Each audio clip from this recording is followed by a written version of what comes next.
A seguir.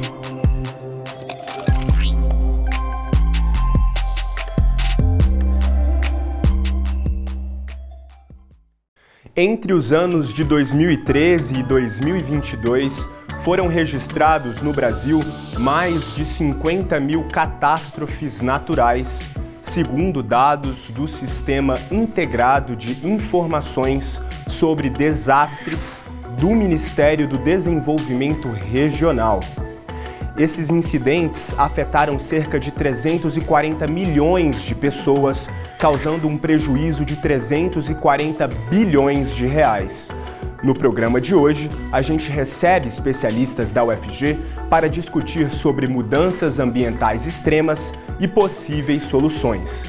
E ainda hoje, você conhece o podcast Socializando UFG, idealizado e produzido por estudantes, estagiários e professores da Faculdade de Ciências Sociais e do Centro de Ensino e Pesquisa Aplicada à Educação da UFG. Tudo isso e muito mais a partir de agora no Mundo UFG.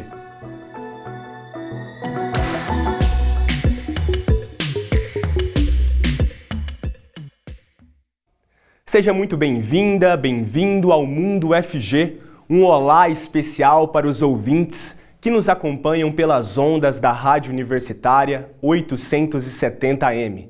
Eu sou Gustavo Soares, sou um jovem adulto de pele clara, tenho cabelos castanhos curtos, uso barba e bigode.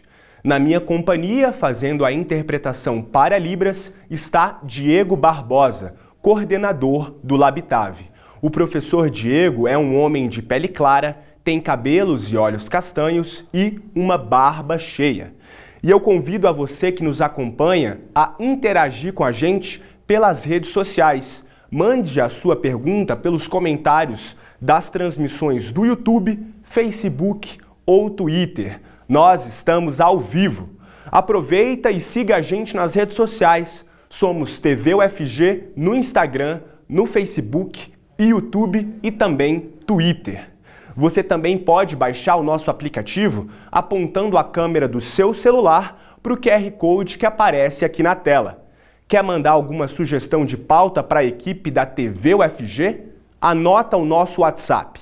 É 629-9181-1406. Mais uma vez, 629-9181-1406.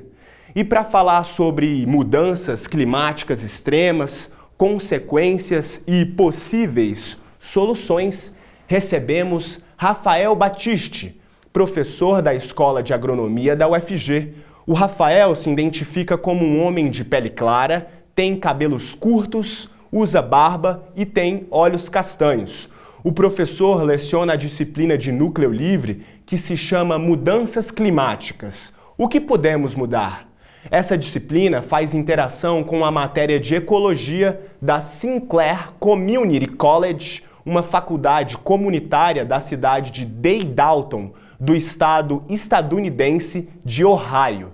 Bem-vindo, Rafael. Como vai? Tudo bem? Boa tarde, Gustavo. Queria agradecer o convite para estar falando um pouquinho sobre mudanças climáticas. Acho que é um tema bastante alto e a gente espera contribuir um pouquinho para trazer o conteúdo para essa discussão muito importante para a nossa sociedade. Com certeza.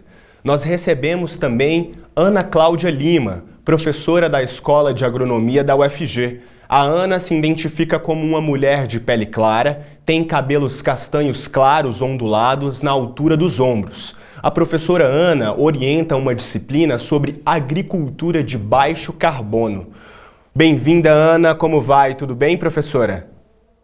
Olá, boa tarde, Gustavo, boa tarde, ouvintes, professor Rafael, Diego, tá tudo bem? Estou muito feliz com o convite, né? Acho que tem muita confluência aí com a história que o Rafael vai tratar sobre mudanças climáticas e essas possíveis soluções, né? Então, obrigada. Perfeito. Rafael, inicio com você. Como que funciona essa disciplina de mudanças climáticas, né, que vai ter uma interação com a disciplina de ecologia com essa faculdade americana? Como vai ser a disciplina e como vai ser essa interação?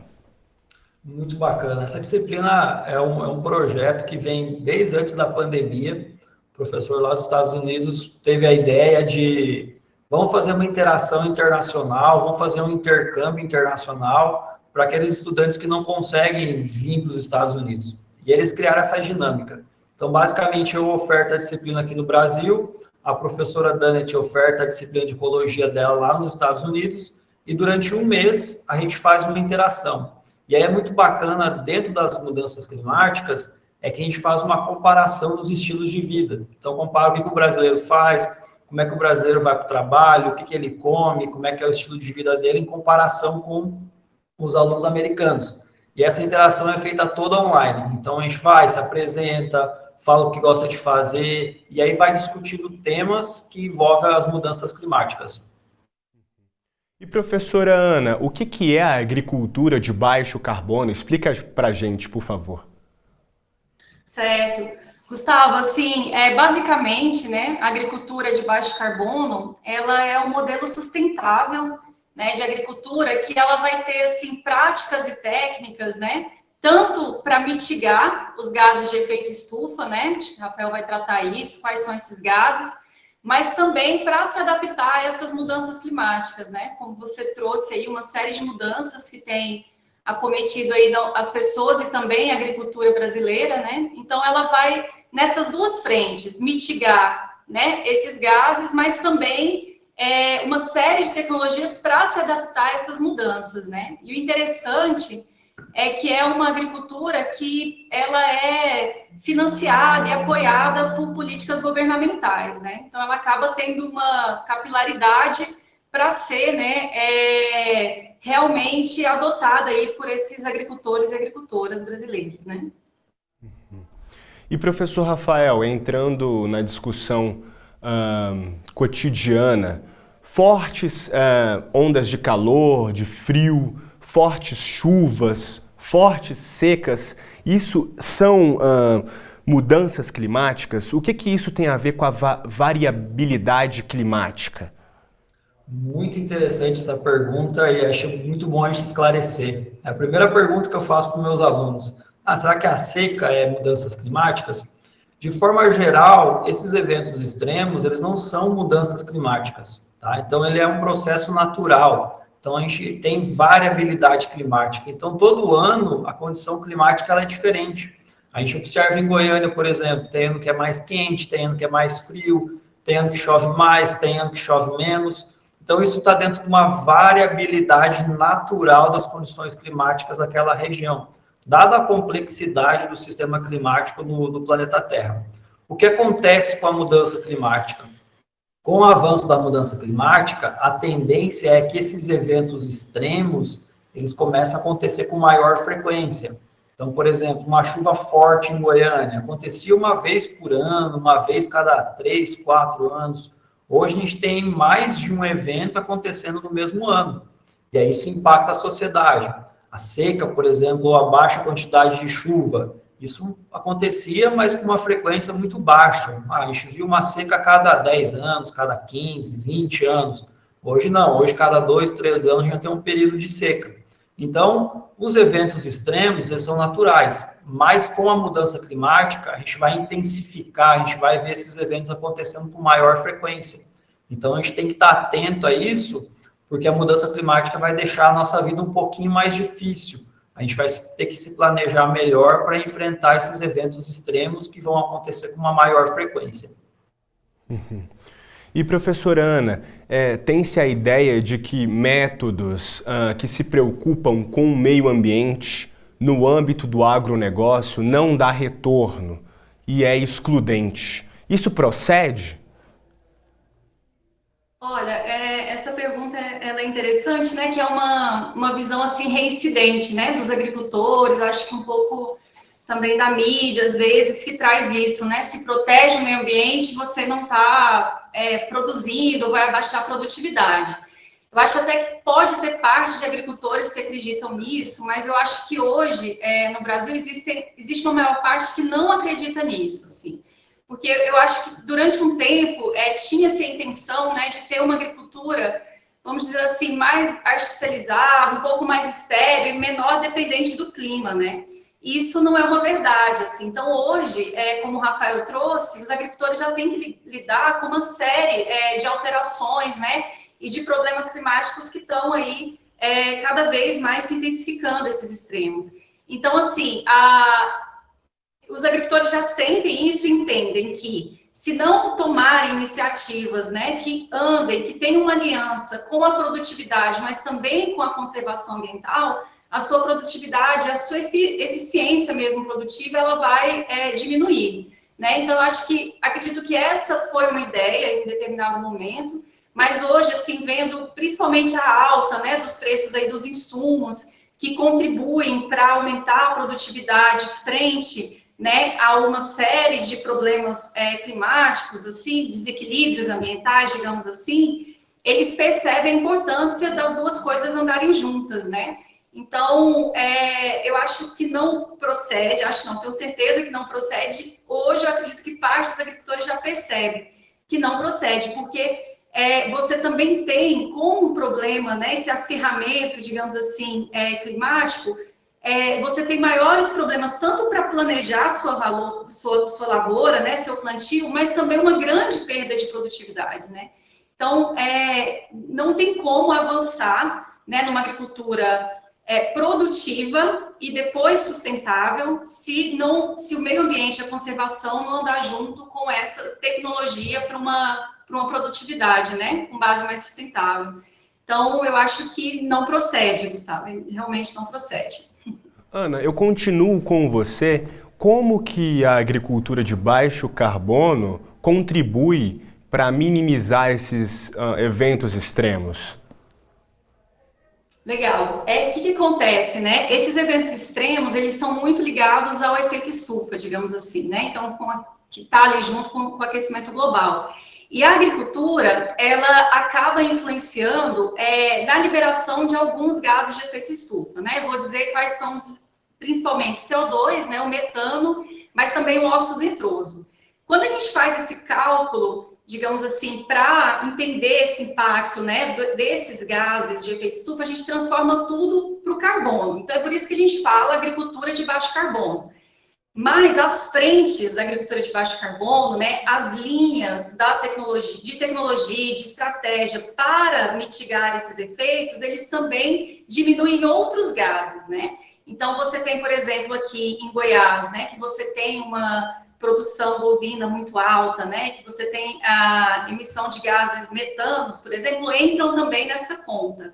Então, quando você adota uma agricultura de baixo carbono, uma maior fixação de carbono, né, uma maior emissão, isso vai influenciar positivamente para que se alcance esse equilíbrio, uma vez que ela uma das fontes desses gases, né?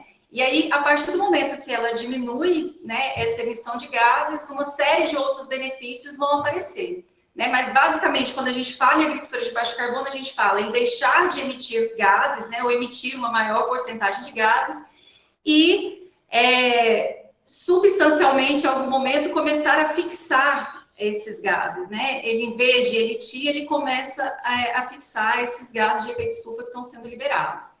E aí, uma série de outros fatores ambientais também vão sendo beneficiados, né, com esse mecanismo.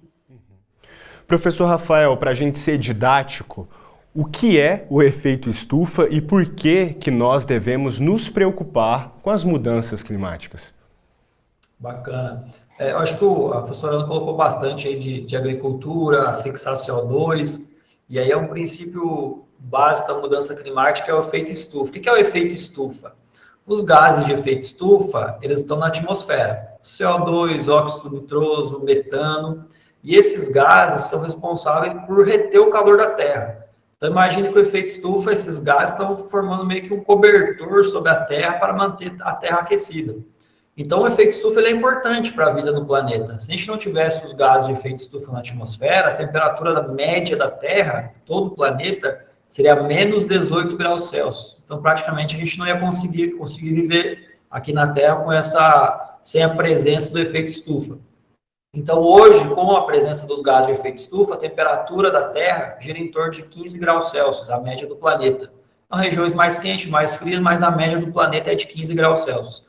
Então, primeiro, o efeito estufa é muito importante, ele é um cobertor que mantém a terra aquecida. O que a gente fez aí nos últimos 50 anos? A gente tirou muito petróleo do subsolo, queimou esses gases através dos combustíveis fósseis, queimou isso no carro, transporte, emitiu isso para a atmosfera e a gente elevou muito rápido a concentração do CO2, do gás carbônico na atmosfera, ou seja, a gente colocou mais uma cobertinha no planeta Terra. Então, por isso a gente está retendo mais calor e a Terra está aquecendo. Então, a gente está subindo dos 15 graus.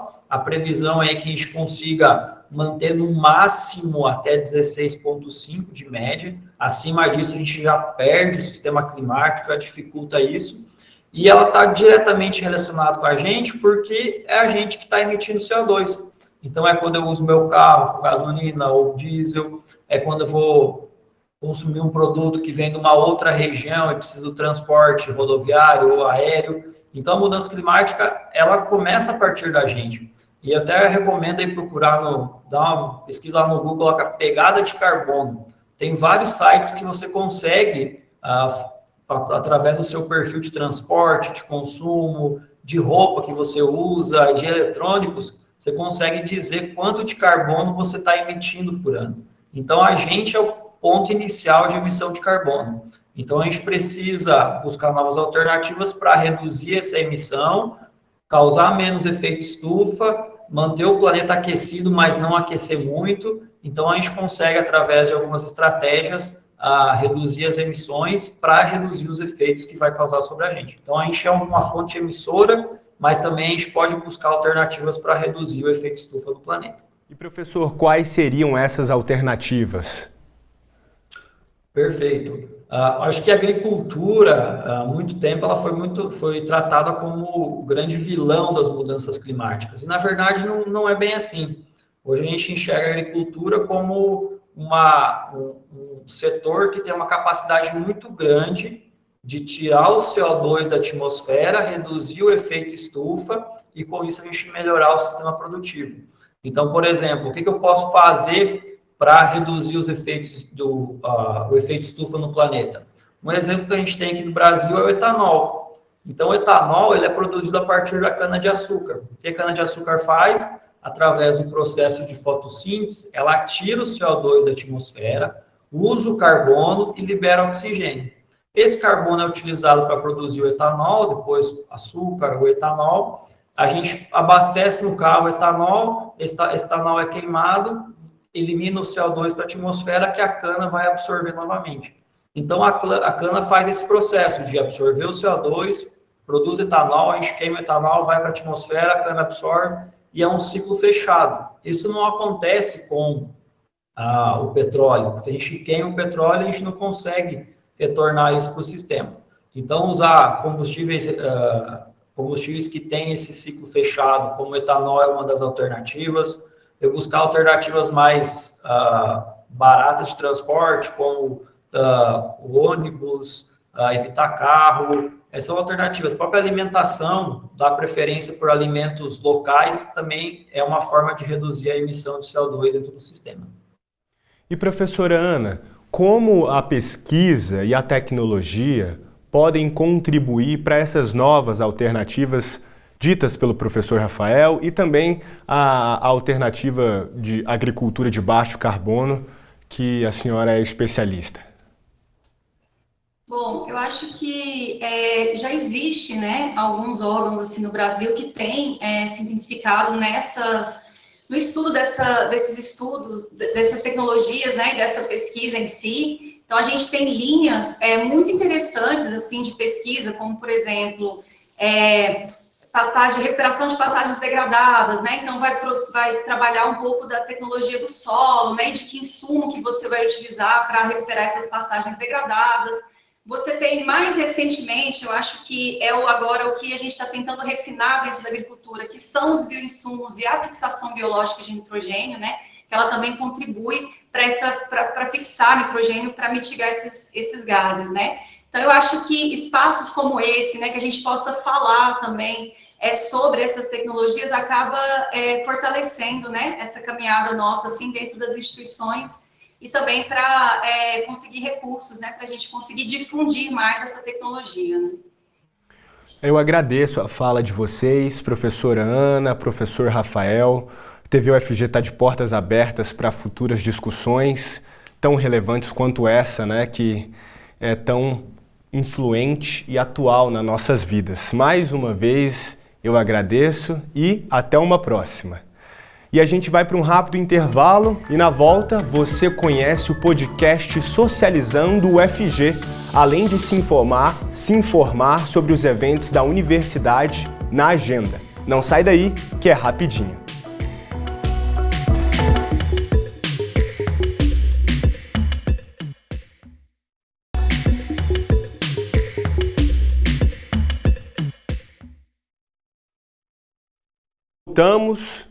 Voltamos com o segundo bloco do Mundo UFG de hoje.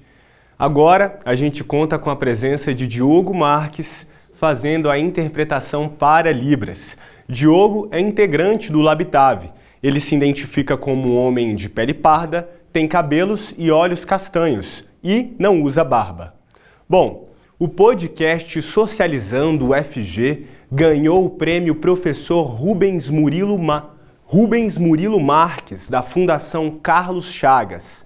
A premiação busca valorizar e divulgar experiências educativas e propostas realizadas por docentes dos cursos de licenciatura na formação de professores para a educação básica.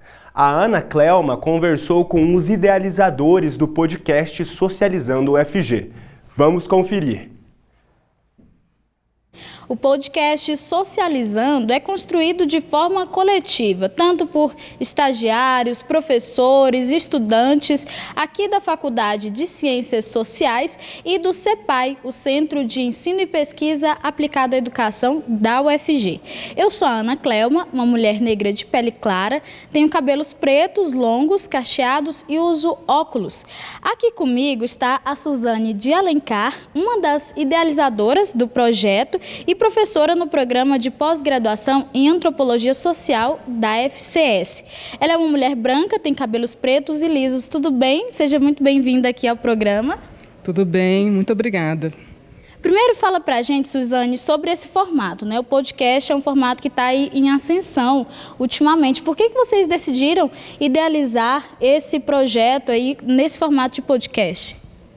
Bom, o Socializando, ele surgiu dentro de uma disciplina de estágio supervisionado 3, que é ministrado por antropólogas, né, e antropólogos da FCS, e a gente tinha um desafio pela frente, né, que era o primeiro semestre letivo, o segundo da pandemia, e nós não tínhamos nem um campo de estágio, pois as aulas do CEPAI, elas tinham sido colocadas em outro formato, que não as aulas virtuais, né, as aulas remotas, e nós não tínhamos tempo hábil para conseguir uma nova relação, né, de estágio, de campo de estágio, e a gente tinha que fazer acontecer uma experiência de formação docente, né?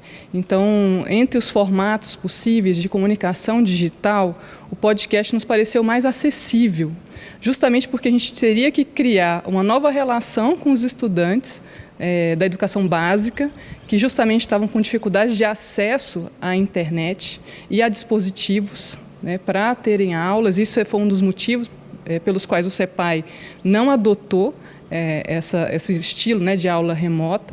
E o podcast foi um momento da gente pensar em outras formas de comunicar com esse estudante numa relação de ensino e aprendizado, né?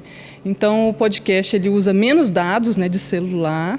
Então, permite gravações, edições em aplicativos mais simples. E o que foi mais surpreendente para nós, né? Assim, recolocou o celular como aliado da sala de aula, né? Aquele que era o vilão da atenção do professor se tornou o meio principal de uma experiência de ensino e aprendizado. Agora, ao meu lado aqui, está o Danilo Rabelo. Ele é professor no CEPAI UFG e também um dos idealizadores do projeto. Ele é um homem branco, tem cabelos grisalhos e usa barba. Tudo bem, professor? Seja bem-vindo aqui também ao programa. Tudo bem, obrigado. Nós que agradecemos. Professor, no podcast Socializando, vocês abordam diversas temáticas, né? Desde meio ambiente, tecnologia, consumo. Por que vocês decidiram trazer essas temáticas e como que elas são abordadas aí no podcast? é porque essas temáticas já fazem parte da matriz curricular, né, que ela é dividida em temas mesmo. E aí nós aproveitamos e colocamos assim, como temas do podcast. Cada estagiário e duplas de alunos, eles escolheram o tema de maior interesse de cada estagiário e alunos, né? Então eles se agruparam dessa maneira em torno dos temas. E para a próxima edição nós vamos fazer, por exemplo, um tema que é sobre a inclusão de pessoas com deficiência na escola. Bacana, então teremos aí novas edições, né? E, professor, sobre essa premiação que teve do podcast, o que isso significa para o projeto? Olha, eu acho que é o reconhecimento do projeto como um esforço de produção, assim, de formação de professores, né? E não só um professor que seja transmissor de conteúdos, mas um professor pesquisador, e que os alunos não sejam os meros receptores de informações, mas também produtor de seu próprio conhecimento. E também o reconhecimento da Faculdade de Ciências Sociais, do CEPAI, da UFG como um todo e do Estado de Goiás na formação de professores. Bacana. Bom, professor Danilo Rabelo, muito obrigada, tá, por participar aqui também com a gente. E para você que está em casa, está assistindo a gente, está ouvindo a gente, o podcast ele está disponível no Spotify, no site do Núcleo Caruá e no canal do YouTube, Socializando o UFG, no canal do YouTube Socializando o UFG. Lá você pode conferir o podcast Socializando, acessa lá. Amanhã ocorre um evento que vai discutir o futuro das cidades, incluindo problemas e soluções para o crescimento das metrópoles brasileiras. A Heloísa Marina chega com mais informações sobre esse e outros eventos na agenda de hoje. Acompanhe!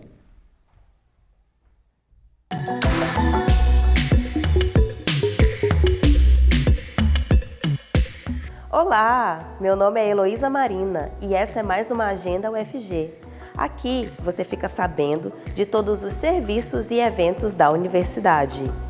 Eu sou uma mulher jovem, de pele clara, usando um lenço estampado na cabeça e também uso um óculos. Estou em um corredor de um prédio da UFG. Vamos conferir então o que está rolando na UFG? Amanhã, Goiânia vai sediar o Summit 2022, Futuro das Cidades. Este é um dos maiores eventos do país sobre transformação digital e os impactos no futuro das cidades.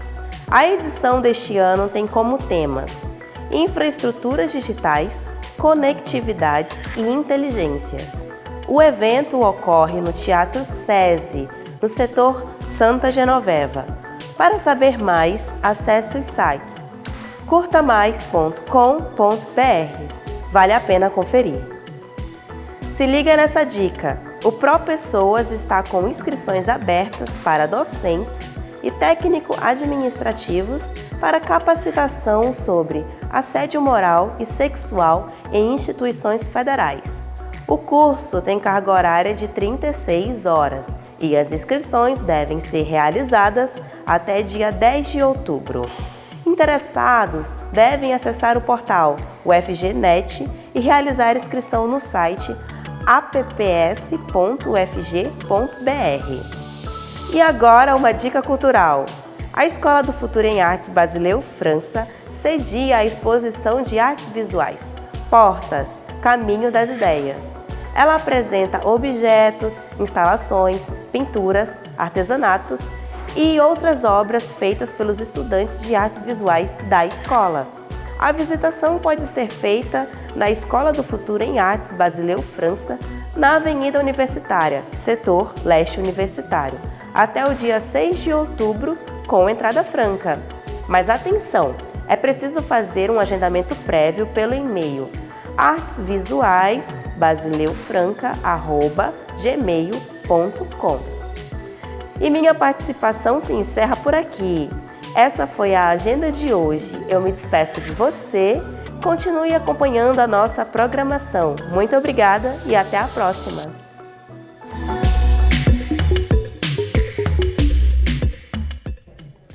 Chegou a hora de você se ligar nas indicações dos melhores títulos publicados pela editora UFG.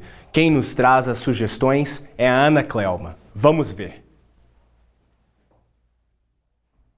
Olá para você que nos acompanha. Eu sou a Ana Clelma, uma mulher negra de pele clara, tenho cabelos pretos, longos, cacheados e uso óculos. Hoje convido você para me acompanhar pelo mundo dos livros da editora UFG. A nossa primeira indicação é o livro Fertirrigação com Vinhaça, Impactos Ambientais.